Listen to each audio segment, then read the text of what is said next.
ছোট বড় যানবাহন বীমার বিষয়টি সঠিকভাবে পালন করছে কিনা যানবাহন কর্তৃপক্ষ এই বিষয়টিকে কেন্দ্র করে আজ এক অভিযান সংগঠিত করেন পরিবহন দপ্তরের পক্ষ থেকে খোয়াইয়ের সুভাষ পার্ক এলাকাতে।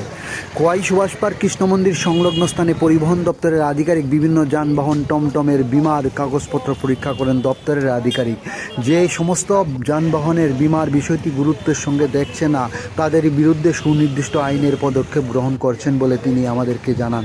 খোয়াই টাইমসে বাংলা নিজস্ব প্রতিনিধির প্রতিবেদন। একটা ইন্স্যুরেন্সের একটা এনফোর্সমেন্ট চলতেছে। এটা কারণ হইল কি তা অ্যাক্সিডেন্ট ভিকটিমের যেটা রিলিফ আছে ইন্স্যুরেন্সের না থাকো না এটা ঠিকভাবে এটা ইমপ্লিমেন্ট আছে। সেই কারণে আমরা আজকে সব গাড়িগুলো চেক করা হইতেছে ইন্স্যুরেন্স আছে কি, শুধু ইন্স্যুরেন্সের ব্যাপার, অন্য কিছু আমরা রাস্তায় ইয়ে নেই, এজেন্ডা নাই। কিরকম স্যার দেখতেছেন বা মানুষ যে যানবাহন ব্যবহার ওইটাই তো আমরা ওই তো মাত্র না শুরু করলাম, সারা পাইতেছি, মানুষের জানতেছে, এটাই আমরা উদ্দেশ্য। আপনার নাম স্যার?